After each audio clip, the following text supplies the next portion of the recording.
Book of Psalms, chapter 8, verses 6. Here, can you display that, please? भजन संहिता की किताब 8, उसका 8वां और 6 आयत। 8, 6, yeah. It says, you have made him to have dominion over the works of your hands. You have put all things under his feet. Can you display that? और 6वीं आयत में ऐसा लिखा है, तूने उसे अपने हाथों के कार्यों पर प्रभुता दी है, तूने उसके पांव तले सब कुछ कर दिया है। Okay, so the FOLJ guys, don't answer this. This is for all the rest, rest of you. Who do you think this scripture is for? FOLJ guys, please जवाब मत देना, लेकिन मैं बाकी सब लोगों से पूछ रहा हूँ, आपको क्या लगता है ये आयत किसके लिए लिखी है बाइबल में? Come on.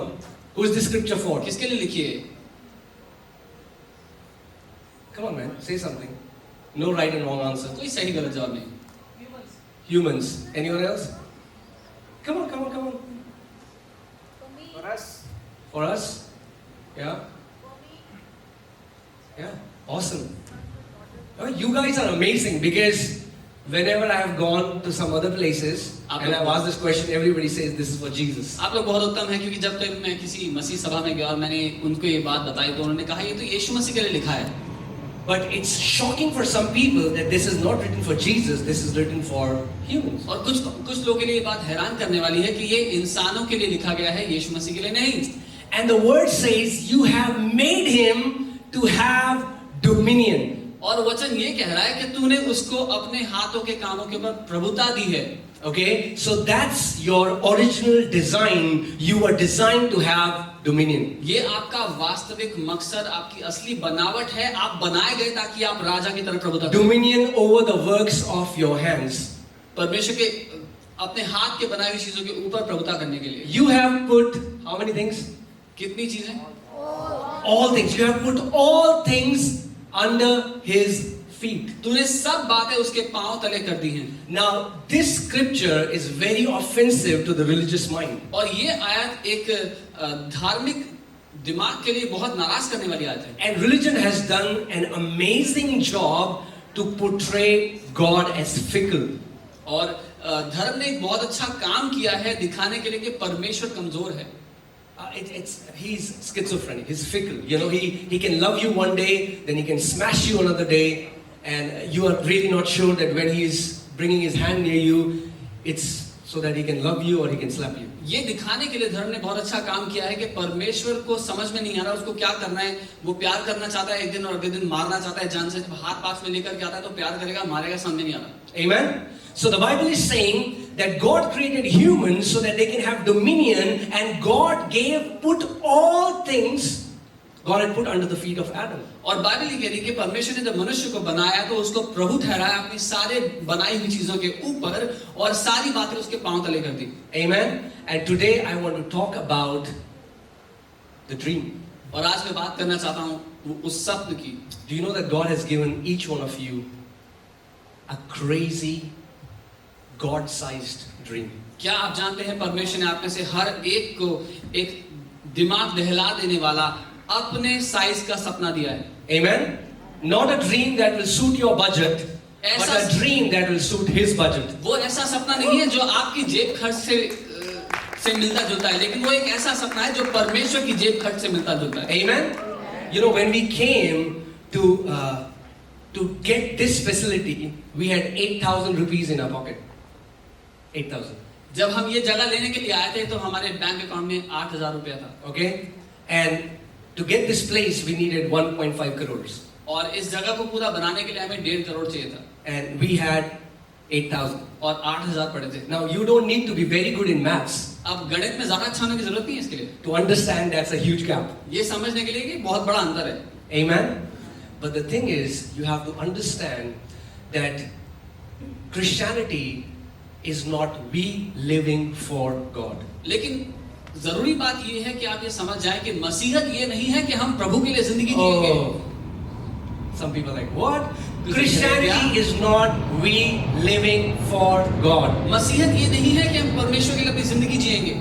Christianity is God living with and through us. मसीहत ये है कि परमेश्वर हमारे साथ और हमारे द्वारा जिंदगी जी रहा है। Amen. If you can get it, we have very less time, but I can just quickly tell you that it starts as God will do things for you और अगर मैं जल्दी से बता पाऊं तो ऐसा कहूंगा कि इसकी शुरुआत ऐसे होती है कि परमेश्वर आपके लिए चीजें करेगा। When you are a baby, God will do things for you. जब आप छोटे बच्चे हैं राज्य में तो वो आपके लिए चीजें करता है, But then, लेकिन फिर after a while, कुछ समय के बाद He wants to do things with you. वो आपके साथ मिलकर के चीजों को करना चाहता है। And then you'll say, God, why don't you do this? And God would say, because I want to do it with you. और आप कहेंगे प्रभु ऐसा क्यों नहीं करते, और वो कहेगा क्योंकि मैं तेरे साथ करना चाहता हूँ। So it starts with God doing things for you, then God doing things with you, and then God doing things as you. तो शुरुआत ऐसे होती है कि परमेश्वर आपके लिए चीजें करता है,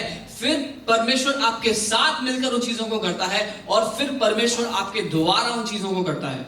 Amen? Do you know there is one thing that we all are guilty of? और एक बात है जिसके हम सब के सब गुनहगार हैं। You know what is that? पता है क्या है? We all have limited God हम सब ने परमेश्वर को छोटा समझा है with our small thinking. अपनी छोटी सोच के मुताबिक। Let's see a scripture, okay? एक आयत देखते हैं। Woo. Psalm 78 verses 41. I'll read from the Passion Translation. भजन 78 वो पैशन ट्रांसलेशन से पढ़ेंगे, मैं उसका अनुवाद करूंगा। Psalm 78 verses 41. And it talks about Israelites, and it says, again and again they limited God. और इजरायलियों के लिए ऐसा लिखा है भजन 78 में कि बार बार उन्होंने परमेश्वर को सीमित कर दिया, छोटा कर दिया। Now, I want to ask you a question. Can we limit God? मैं आपसे सवाल करता हूँ, क्या हम परमेश्वर को सीमित कर सकते हैं, छोटा कर सकते हैं? You guys are super spiritual. बहुत आत्मिक लोग हैं। Yes, we can limit God. हाँ, हम उसको छोटा कर सकते हैं, सीमित कर सकते हैं।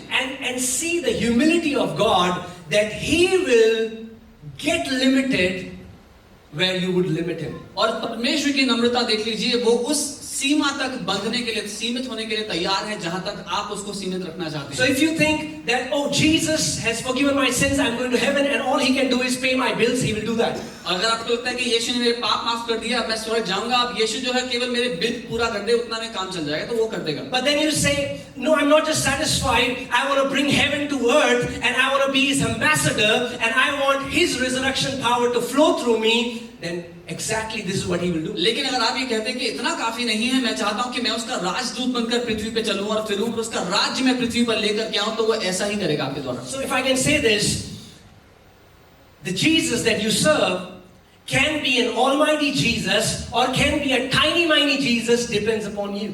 और मैं ये कहूंगा, जिस यीशु की आप आराधना करते हैं वो सर्वशक्तिमान प्रभु यीशु हो सकता है, या वो एक यीशु जो सीमित है आपके मुताबिक वो हो सकता है। Are you getting this, church?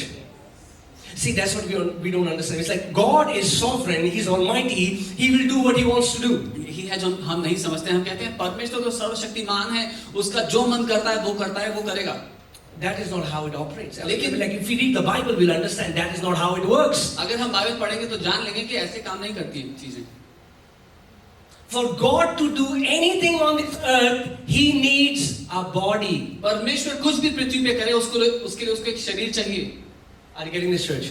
When God made man, He said, let them have dominion. He never said, let us have dominion. जब परमेश्वर ने इंसान को बनाया तो उसने कहा, इंसान के लिए कहा कि आओ इनको राज्य करने दें। उसने ये नहीं कहा आओ हम राज्य करें। And if God wants to do anything on this earth, He will have to find a man who would sync his mind with what God has in His mind. और अगर परमेश्वर को कुछ भी पृथ्वी पर करना है तो उसको एक ऐसा मनुष्य चाहिए जो अपना मन, अपनी बुद्धि परमेश्वर की बुद्धि के साथ मिला करके काम करने को राजी हो जाए। Come on. You know we have very less time. Matthew 13:44. मत्ती 13 उसका 44। Okay? When you're there, say amen. जब पहुंच जाए तो आमीन बोलो। Matthew 13:44. मत्ती 13:44। Again, the kingdom of heaven is like treasure, and I want you to stop here. और परमेश्वर का राज्य एक खजाने की तरह है। Okay? Now look at me, church. Just read this. Kingdom of heaven is like treasure. परमेश्वर का राज्य एक खजाने की तरह है। And where is the kingdom of God? और वो राज्य है कहाँ पे? Within us. हमारे अंदर। Jesus said that the kingdom doesn't come by physical observation, but the kingdom is within you. So where is that treasure? यीशु ने कहा कि वो राज्य जो है वो शारीरिक बातों का पीछा करने से नहीं, लेकिन वो राज्य तुम्हारे अंदर है, वो राज्य हमारे अंदर है। Today, I want to tell you, you all are billionaires. You just don't know it yet. आज मैं आपको ये बता देना चाहता हूँ कि आप में से हर कोई बिलियनियर है, अभी बस आपको पता नहीं है। Our net worth doesn't come from what is in our account, but our net worth comes through what is in God's account. क्योंकि हमारी असली कीमत इस बात से साबित नहीं होती हमारे अकाउंट में क्या पड़ा है, हमारी असली कीमत इस बात से है कि परमेश्वर के अकाउंट में क्या पड़ा है। Bible never says God will meet our needs according to our budget. The Bible says God will meet our needs according to His riches in glory. Bible ये नहीं कहती कि परमेश्वर हमारी जरूरतों को हमारी जेब खर्ची के मुताबिक पूरा करेगा। बाइबल कहती है वो हमारी जरूरतों को अपनी धन के मुताबिक, अपनी महिमा के धन के मुताबिक पूरा करेगा। Do you know there is no impossibility with God? क्या आप जानते हैं कोई असंभवता परमेश्वर के साथ नहीं है?